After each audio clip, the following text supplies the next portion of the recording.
A gente está acompanhando daqui do Brasil a chegada de toda a delegação brasileira na China. O presidente Lula, depois do adiamento por ter ficado doente, pousou em solo chinês. E a gente vai ouvir agora um relato após essa chegada do Douglas Santucci aqui da Band. Conta pra gente, está lá faz um tempo acompanhando todo essa epopeia de empresários e agora políticos brasileiros em território chinês. Fala, Douglas.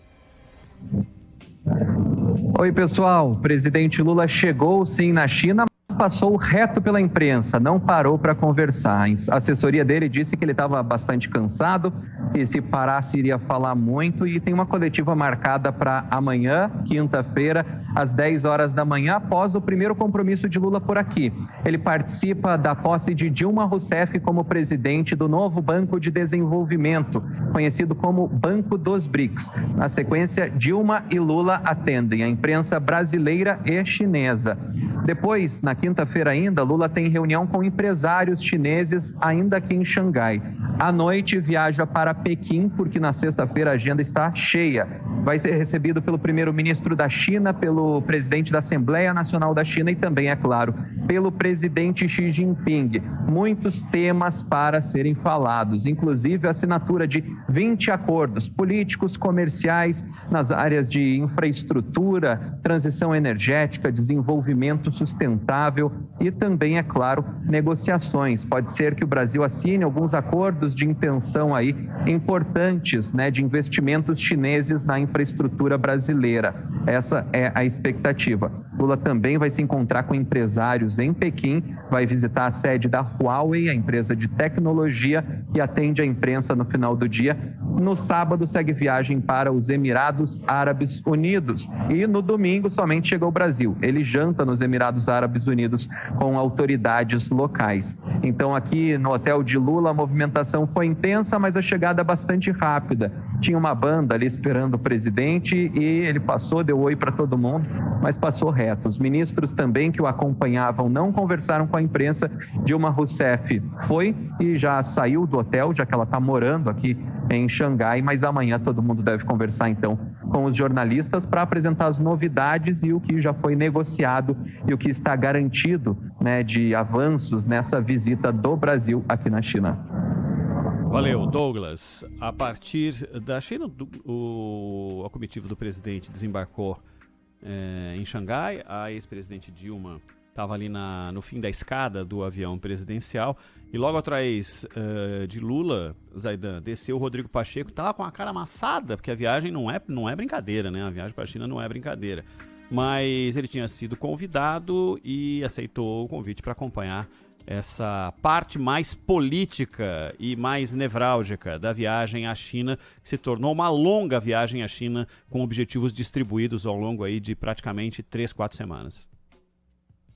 O Rodrigo Pacheco, ele está lá, é um agrado, Participa de um voo da alegria, vai à China com tudo pago e tal, uma viagem agradável, cadeira muito boa, poltrona de primeiríssima qualidade, hotel excelente, tranquilo. Então, ele e muitos parlamentares que foram para a China vão a passeio, vão gastar o dinheiro do contribuinte lá.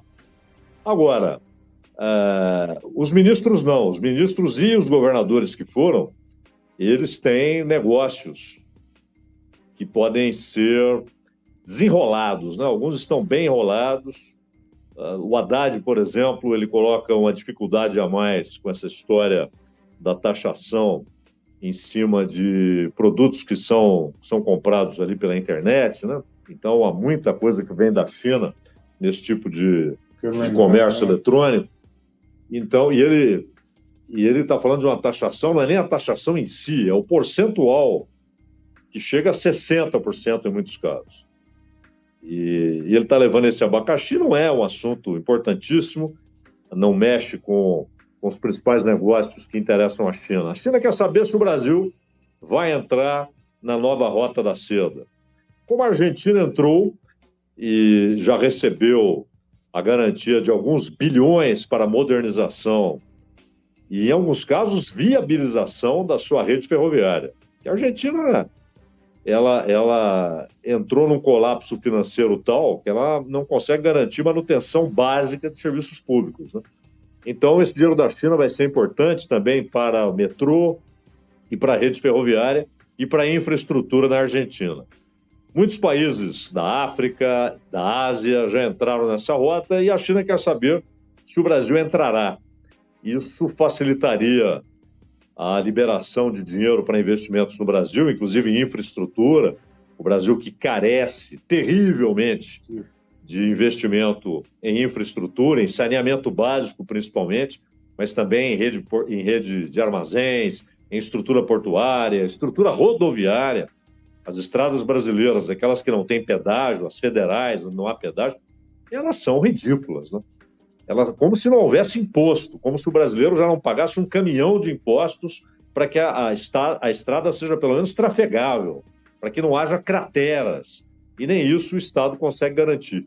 É um colapso geral na saúde, na segurança pública, na educação. Então, o investimento é sempre bom. Agora, não é que o Brasil terá de aderir à Rota da Seda para receber esses investimentos, mas eles serão maiores e serão liberados com muito mais facilidade e rapidez se entrar. Qual é o preço? É político. É um vínculo político. A China deixa isso claro. É um vínculo político e é uma maneira de o país aderir a posições chinesas no xadrez internacional. E é isso que o Xi Jinping pretende sondar, né, nas respostas que ele receberá do Lula. E quanto a Dilma, muita gente tem questionado, né? Como é que pode? Como é que a Dilma vai dirigir um banco e tal? Na verdade, a função da Dilma será política. A China sabe disso, a Rússia e a Índia sabem disso, a África do Sul sabe disso. É uma função política de, como ex-presidente, buscar gente que queira, nos países árabes, na Europa, que queira colocar capital no novo Banco de Desenvolvimento.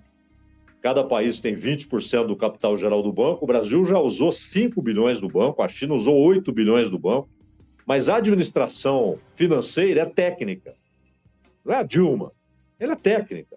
O papel dela é um papel político. E como ex-presidente, todo mundo entendeu que ela tem uma base razoável para fazer o seu papel, para cumprir o seu papel, como ex-presidente, conhecida no mundo, etc. Mas isso não vai mexer com a estrutura operacional do banco, a maneira de trabalhar, diretrizes. Tudo isso é técnico, como é desde o primeiro mandato que foi dado à Índia. O Troíjo, ele fez uma coisa diferente, porque ele convenceu os 5 sócios a colocar Xangai como sede fixa do banco, né? Estabeleceu algumas estratégias interessantes em termos de investimento internacional, mas ele também não é um doutor em gerenciamento financeiro. O negócio dele é comércio internacional. E foi nessa área que ele atuou. E agora eles querem alguém que cumpra um papel político.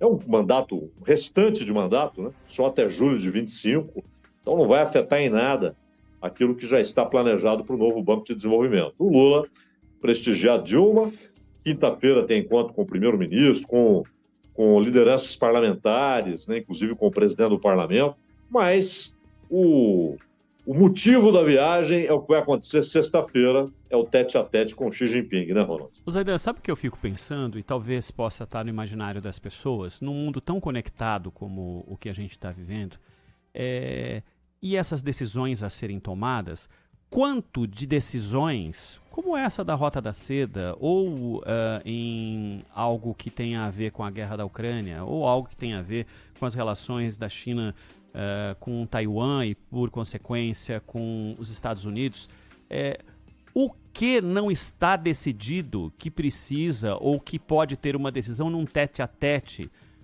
num encontro entre os dois líderes de cada um dos países. Isso tudo precisa ou naturalmente ganha aspectos mais para lá ou mais para cá de uma decisão a ser tomada a partir do encontro? Ou isso tudo previamente já está decidido? Na verdade, é uma questão mais para forma? Porque da maneira como você explica, fica muito claro que da necessidade desse encontro na sexta-feira para que decisões sejam tomadas. Quanto que a presença física dos dois pode decidir para um lado ou para o outro? É interessante isso, porque, a rigor, eles poderiam conversar por WhatsApp, né? Sim. Não haveria necessidade da viagem e tal. Hoje em dia é tudo muito simples. Você pode tratar as coisas ali em minutos. Mas há o simbolismo. Para a China, assim como para os Estados Unidos, neste momento, da maneira como as coisas estão dadas, nesse confronto aberto, cada apoio é tido como importante. É tido como uma chancela que fortalece o seu lado. Por isso, inclusive, os Estados Unidos, diretamente e também por intermédio da Alemanha, os Estados Unidos tentaram a chancela do Brasil, a política dos Estados Unidos para a guerra entre Rússia e OTAN. E tentaram diretamente, tentaram via Alemanha, aquela história das munições para os leopardos alemães, e a resposta brasileira foi não só inteligente, como até óbvia, né? Porque é a resposta que o Brasil, ao longo do tempo, tem dado nessas circunstâncias. Porque é aquela história, há guerras onde há posições morais, princípios a serem defendidos, princípios caros a toda a humanidade. Então, lutar contra o Hitler, por exemplo, era o imperativo moral, para usar a expressão do Immanuel Kant. Imperativo moral. Enfrentar Hitler, derrotar Hitler, deter Hitler, destruir o regime nazista, era uma obrigação moral. Então, aquela guerra, a adesão, aderir ou não aderir, trazia consigo um movimento moral.